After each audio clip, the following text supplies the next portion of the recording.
everyone, welcome back to the seasonal sessions. Today's episode is going to be quite short and sweet, but to the point. I don't really see the point in dragging out these positive mindset shift sessions because I feel like the more I talk, the more negative it gets. So I'm just going to try to keep them short and to the point and just kind of start your day off right. So today I'm going to talk a lot about nostalgia.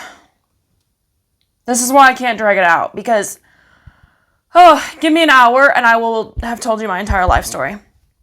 But nostalgia and how seasons change.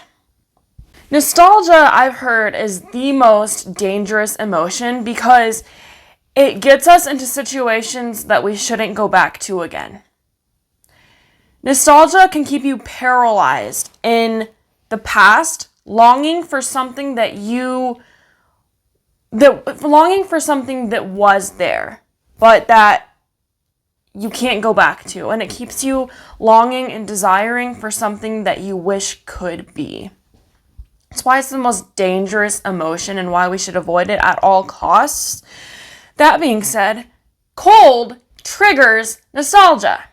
So, you've ever heard of seasonal depression? I mean, it's real. It is real. Especially where I'm at, seasonal depression is, I think it's like the number one cause of suicides here, and I'm in the number one state for suicides, to the best of my knowledge. So, yeah. I mean, I have written so many blogs about how it's just so gray here, and it just feels like you're living in this, like, vampire world. It's just so dark and cold, and there's no sunlight for weeks sometimes. It's awful. It's awful. Not to mention it gets to 40 below zero. 40 below. I thought when I moved here, it got to 30 degrees above zero. And I was like, that's cold. But I'm like, but I think it's livable. 40 below. Try that. It genuinely blows my mind that I'm even still alive at this point. It takes things like that, to look back on, to realize how much you've really lived through and how much you're capable of because you've survived. The thing is that it should not be survivable. It should not be survivable to live in negative 40 degrees. But it is somehow. But you know what sometimes doesn't feel survivable? Nostalgia. Nostalgia is like a reversed fantasy. Have you ever thought of it that way? It's terrible. It's terrible.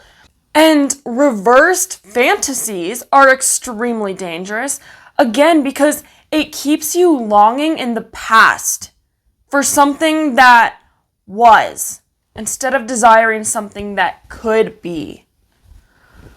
But seasons change is something that I have been really, really realizing lately. I look at people kind of like seasons. People come into your life. They come and they go. And they come and they go. Kind of every 4 months sometimes. And I look at people kind of like seasons. And I can dwell on, why did somebody leave my life? Why do the leaves change color? Why is it that one day someone is icing me out and then the next day they're super warm and then the next day they're icing me out again? Why? Or I can just accept the fact seasons change. But why is it that one day the leaves are on the tree and the next day they're gone? Why is it that someone is in my life but then the next day they're just gone? Because the seasons change. With cold triggering my nostalgia, my own personal hell of nostalgia, it's got me thinking a lot about my first year when I moved here. And I remember thinking every day that how bad the day was. I moved out here in the middle of the pandemic, not knowing a single person. A single person. It was awful. It was absolutely awful. And I mean, everything was 6 feet apart. And yeah, no touch. In negative 40 degrees, no touch is beyond cold. I mean, I would say beyond freezing, but freezing is like 70 degrees above that. So, I mean, I can't even explain how cold I was. Physically, internally, I was just cold and I was miserable. And I remember just thinking how bad every day was. And I kept telling myself, okay, it was a bad day. It was a bad day. But tomorrow's a new day. Okay, it was a bad week. But next week is a new week. Okay, it was a bad month. But next month is a new month. Okay, it was a bad year. But next year is a new year. And why did I keep telling myself this? Because I knew the season would change. I knew that it was only temporary. The season will change. Now I'm nostalgizing on last year, remembering where I was the previous year and good things that had happened in that awful, dark time of my life. Because good things do happen, even in the worst times of our life, even if we can't see it in the moment. But looking back at those good things that had happened in the worst time of my life, I realized it hurt me too that I couldn't go back into time and go back to those good things that had happened. Because the season had changed. And that should be a good thing, right? That I can't go back into that time of my life. But sometimes it hurts knowing that the season changed and you can't go back, even if it was for the better that it did change.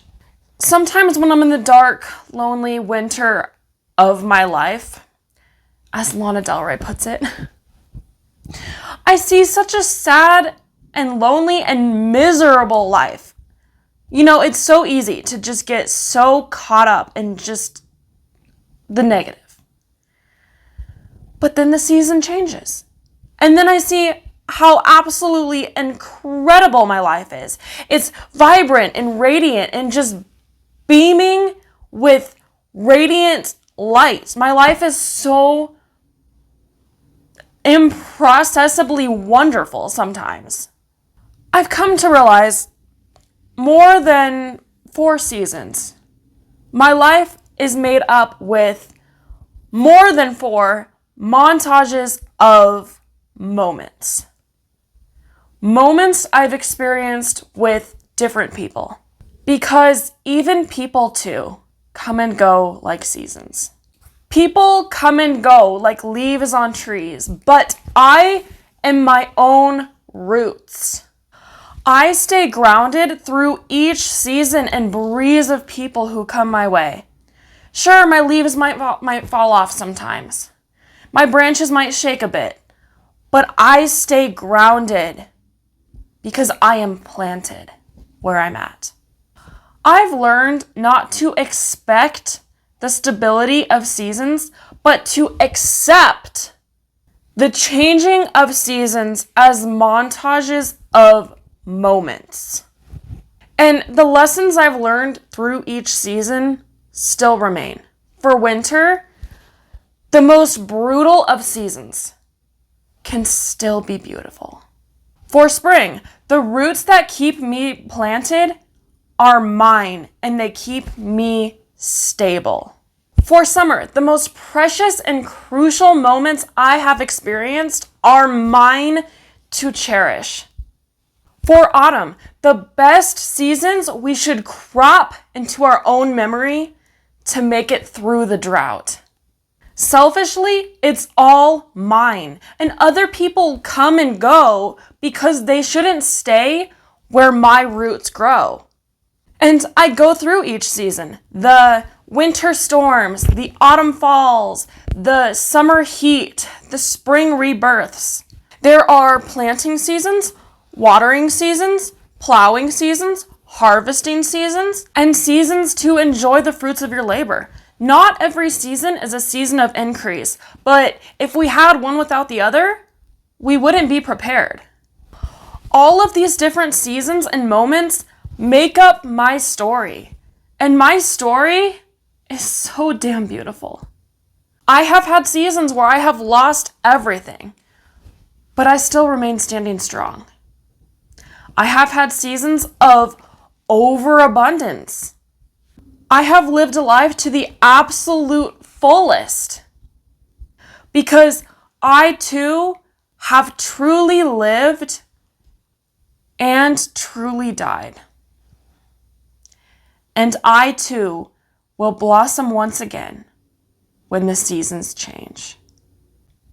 If you are in a season of your life where you are really wanting to reset your life and get on the right path and get out of nostalgia, maybe get out of a really hard time in your life and just get on the path that you want to be on, of the season of abundance, the summer season of your life, whatever your favorite season is, but just be in that state of mind all the time and just really reset your mindset. A life coach is truly one of the greatest things that you could ever invest into yourself. I know because I personally have done it, and it has changed my life radically. I would not be where I'm at today if it had not been for my life coach. If you are interested in hiring me as your personal life coach, I am a personal life coach, and my name is Coach Cassie. You can book a free appointment with me. The link will be in the description below. It's a free discovery call to kind of figure out what this is all about. You can also find me on almost any social media platform at Make Waves Coach for more content like this and so much more. You can also find me on almost any social media platform at Mermaid Kassandra with a K, because I'm also a professional mermaid. It's pretty cool. You can also find my podcast, Make Waves Mermaid Kassandra, every place podcasts are found. I will be back soon with more content like this. I know it seems kind of weird doing this whole seasonal session thing when my own personal coaching theme is waves, which is kind of summery, but as we know now, the seasons change. So I will be back with more of this seasonal session content, but that is no excuse for you to not go out there and make waves. Mwah.